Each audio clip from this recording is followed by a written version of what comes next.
Shri Gayatri tours and travels Chardham Yatra complete travel plan. Secunderabad Boinpally police స్టేషన్లో లంచం తీసుకుంటూ రెడ్ హ్యాండెడ్గా దొరికింది మహిళా ఎస్ఐ నందిత. ఒక కేసు విషయంలో అభిషేక్ అనే వ్యక్తిని బెదిరించింది నందిత. 30,000 రూపాయలు లంచం ఇవ్వాలంటూ ఎస్ఐ నందిత ఒత్తిడి చేసింది. ఏసీబీ అధికారులకు అభిషేక్ కంప్లైంట్ చేశాడు. నందిత అడిగిన 30,000 రూపాయలతో పాటు రైటర్ విజయ్ అడిగిన 10,000 రూపాయలు ఇచ్చి ఏసీబీ పట్టించాడు అభిషేక్. ఇక లంచం డబ్బులను స్కూటీలో దాచింది ఎస్ఐ నందిత.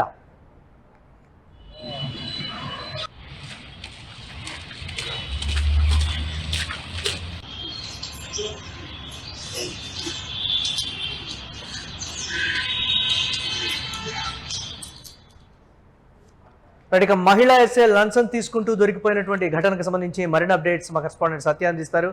సత్య, బోయినపల్లి పోలీస్ స్టేషన్లో ఎస్ఐ నందిత అభిషేక్ అనేటువంటి వ్యక్తిని లంచం డిమాండ్ చేసింది, తీసుకుంది అనేటువంటి మాట. ఏంటి అప్డేట్స్ ఓవరాల్గా ఏ విధంగా చూడాలి? ప్రధానంగా సికింద్రాబాద్ బోయినపల్లి స్టేషన్ లో 30,000 లంచం తీసుకుంటూ కూడా ఎస్ఐ నందిత అలాగే రైటర్ విజయ్ కూడా ఏసీపీ అధికారులకు అయితే పట్టుబట్టిన పరిస్థితి కనపడుతుంది.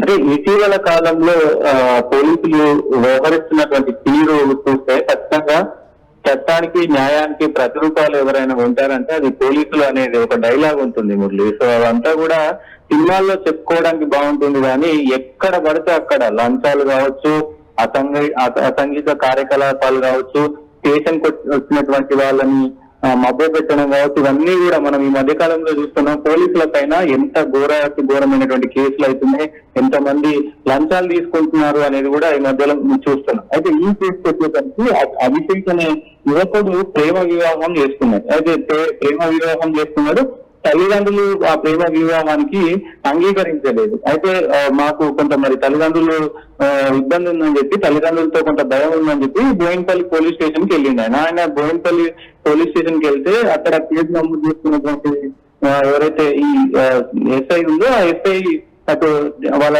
తండ్రిని పిలిపించి ఆయన దగ్గర నుంచి మొత్తం కూడా ఏదైతే అభిషేక్ సంబంధించి కొన్ని ఉల్టా కేసులు పెట్టి తండ్రిని కొట్టాడని కేసు పెట్టి ఉల్టా కేసులు పెట్టి, అంటే ఈ కేసు పెట్టడానికి కూడా ప్రధాన కారణం అంతకు ముందే డబ్బులు అడిగినట్టు తెలుస్తా ఉంది. ఎవరైతే రైటర్ ఒక 10,000 అలాగే ఈ మేడం ఎస్ఐ మేడం ఒక 30,000 ఇద్దరు కూడా అడిగారు. అవి నిరాకరించడంతో ఆయనకు మరి కేసు పెట్టి జైలుకి కూడా పంపించిన పరిస్థితి ఉంది. అయితే జైలు పైన వచ్చినటువంటి అభిషేక్ మరి ఏదైతే రోజు మళ్ళీ ఏదైతే ఈ కేసు పెట్టిన తర్వాత జైలుకు వెళ్ళాడు. జైలు నుంచి తిరిగి వచ్చిన తర్వాత ప్రతి సోమవారం కూడా స్టేషన్ కి వచ్చి సంతకం పెట్టాల్సిన అవసరం ఉంటుంది. ఎందుకంటే జైలు నుంచి వచ్చిన వాళ్ళు ఖచ్చితంగా వారానికి ఒకసారి పోలీస్ స్టేషన్ లో కనపడాలి. సో అదే ఆ సమయానికి అంటే నిన్ను కొంత మరి ఈ మొత్తం వ్యవహారానికి సంబంధించి తప్పిస్తానంటూ కూడా మరొకసారి ఆమె చెప్పి ఇదే డబ్బులను మళ్ళీ అడగడం కూడా ఆయన కొంత వేధింపులకు తట్టుకోలేక ఏసీబీ అధికారులకు అయితే సమాచారం ఇచ్చిన పరిస్థితి కనబడతా ఉంది. ఇది పకడ్బందీగా కట్టుకోవడానికి ఏసీబీ అధికారులు కూడా మరి వాళ్ళు రెక్కి నిర్వహించి ఎవరైతే ఈ నందిత చెప్పినట్లు అభిషేక్ కూడా పోయి ఆ నందిత స్కూటీలో ఆ డబ్బు పెట్టి అదంతా కూడా చేసిన పరిస్థితి విజువల్స్ లో కూడా మనం చూడొచ్చు. రెడ్ హ్యాండెడ్ గా ఇద్దరు దొరికారు, ఎస్ఐ నందిత అలాగే రైటర్ విజయ్ కూడా ఇద్దరు దొరికిన పరిస్థితి అయితే కనబడతా ఉంది మురళి. అయితే ప్రస్తుతం ఏదైతే లంచం తీసుకుంటూ దొరికిపోయిన ఇద్దరు కూడా మరి వారిద్దరిని కూడా ఏసీబీ అధికారులు అరెస్ట్ చేశారు, కోర్టులో ప్రొడ్యూస్ చేసిన పరిస్థితి కనబడతా ఉంది. నాంపల్లిలోని ప్రత్యేక ఏసీబీ కోర్టు హాజరుపరిచారు. వాళ్ళకి రిమాండ్ 14 రోజుల రిమాండ్ కూడా విధించిన పరిస్థితి అయితే కనబడతా ఉంది.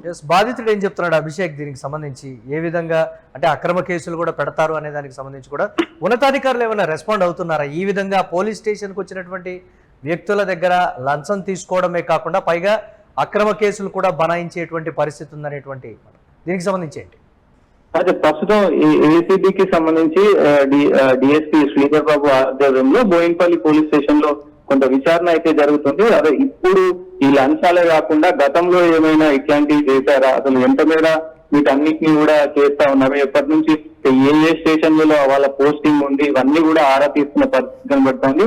బాధితుడు మాత్రం ఖచ్చితంగా నా ఒక్కరి తురునే కాదు, ఇట్లా పోలీస్ స్టేషన్ కి వచ్చినటువంటి చాలా మందిని ఇట్లా అంటే అక్రమంగా పైసలు అడుగుతున్నారు, ఒకవేళ పైసలు ఇవ్వకపోతే వేరే కేసులలో బనాయించి బెదిరిస్తా ఉన్నారు, కానిస్టేబుల్ కాంచి అందరు కూడా బెదిరిస్తూ ఉన్నారు. అంటే ఇక్కడ ప్రధానంగా ఇక్కడ మహిళా ఎస్ఐ మహిళా కానిస్టేబుల్ కొంత దురుసుగా ప్రవర్తిస్తున్నారంటూ కూడా మరి ఆయన చెప్తున్న పరిస్థితి కనబడుతా ఉంది.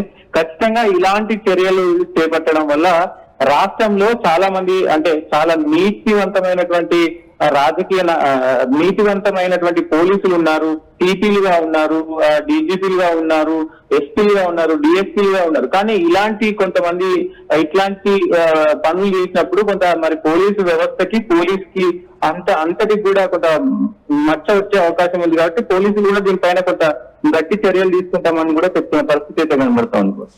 రైట్, థ్యాంక్స్ ఫర్ అప్డేట్స్ సత్య. ఇక సికింద్రాబాద్ బోయినపల్లి పోలీస్ స్టేషన్లో లంచం తీసుకుంటూ రెడ్ హ్యాండెడ్గా మహిళా ఎస్ఐ నందిత దొరికిపోయింది. ఒక కేసు విషయంలో అభిషేక్ అనే వ్యక్తిని నందిత బెదిరించింది అని కూడా చెప్తూ ఉన్నారు.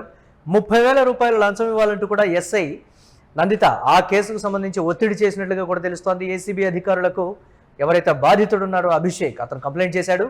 నందిత అడిగిన 30,000 రూపాయల నగదుతో పాటు రైటర్ విజయ్ అడిగిన 10,000 రూపాయలు కూడా ఇచ్చి ఏసీబీకి పట్టించాడు అభిషేక్. లంచం డబ్బులను స్కూటీలో ఎస్ఐ నందిత దాచింది.